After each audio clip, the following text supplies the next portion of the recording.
Ramesses II, also known as Ramesses the Great, was more than just a ruler, he was a force of nature.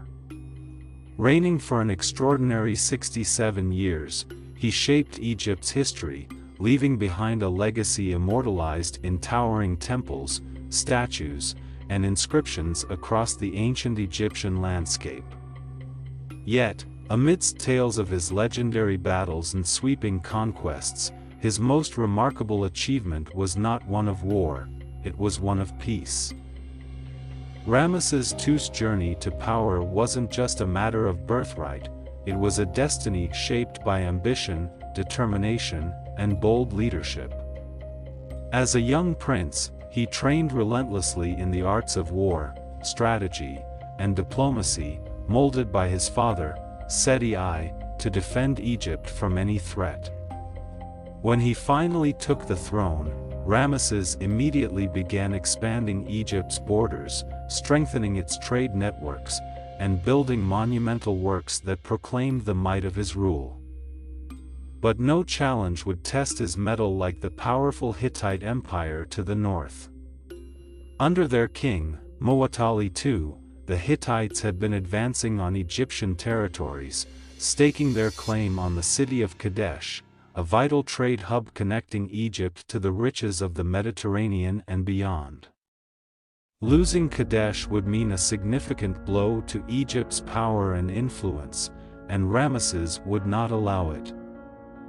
In the 5th year of his reign, in 1274 BCE, Ramesses mustered his forces at his capital, Ramesses. With an army of 20,000 men divided into 4 divisions, the Ammonius, Ra, Ta, and Set, he marched towards Kadesh, confident of an easy victory.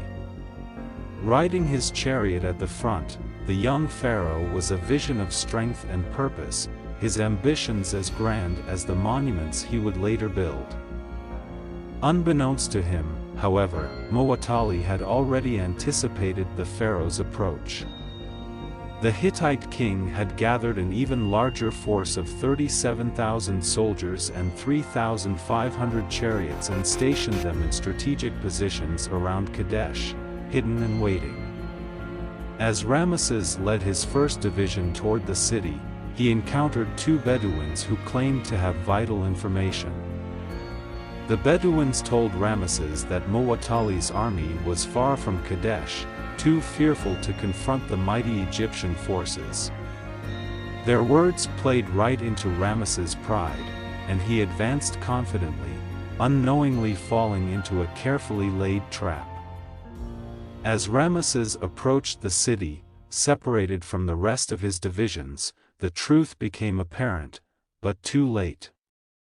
The Bedouins were spies, and Muwatalli's entire army was lying in wait, poised to strike. As the Hittite chariots stormed down the hills toward Ramesses' camp, the pharaoh found himself utterly isolated, his forces scattered and vulnerable. In the face of impending doom, Ramesses stood his ground. With no reinforcements in sight, the young pharaoh faced an unthinkable fate, the possibility of defeat and capture.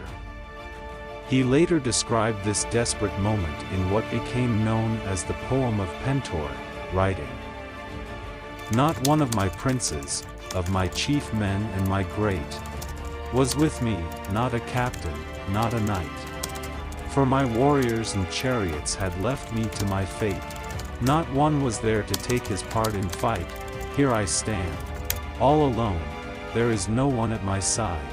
My warriors and chariots afeared have deserted me, none heard. My voice went to the cravens, I, their king, for succor, cried." With nothing but his faith, Ramesses called out to Ammonius, the god he revered most, to give him strength. It said that he fought with supernatural determination, rallying the remnants of his Ammonius division and charging into the heart of the Hittite forces, striking down enemies in a frenzy of desperation and courage. His plea to Ammonius seemed to be answered as his soldiers began to rally, inspired by the sight of their leader fighting alone against impossible odds. Just as it seemed all might be lost, the Ta division arrived, turning the tide of battle. Together, they pushed back the Hittites, forcing Muwatalli's forces to retreat across the Orontes River.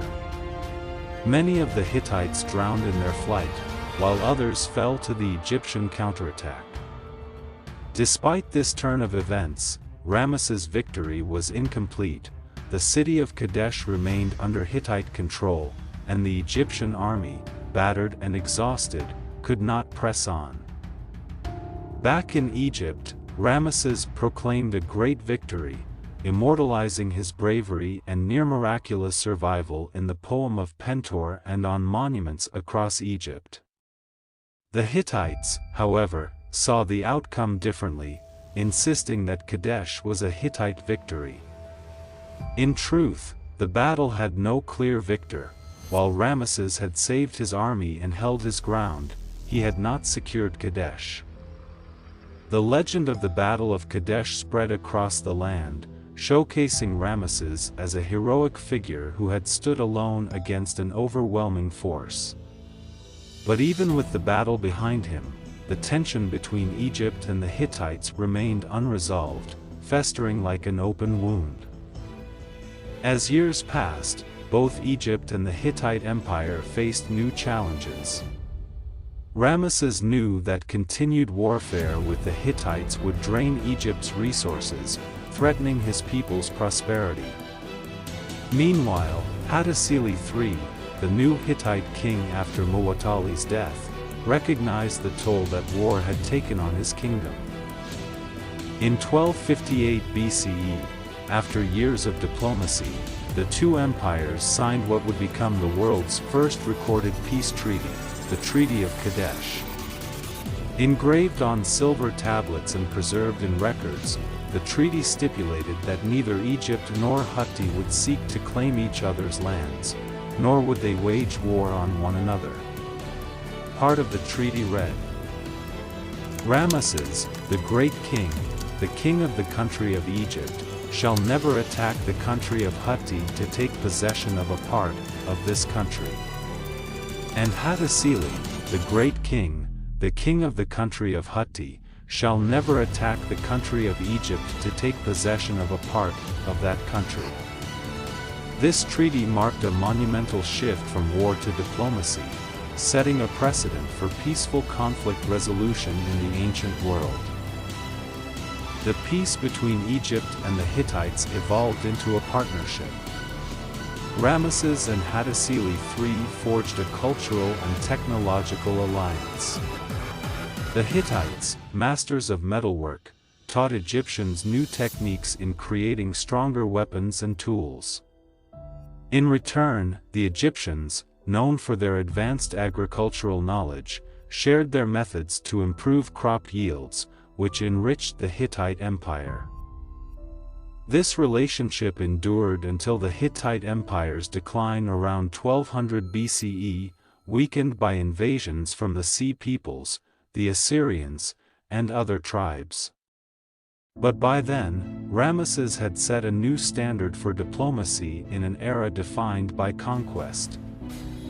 Today, the monuments of Ramesses II still stand, chronicling his battles, his victories, and his legacy.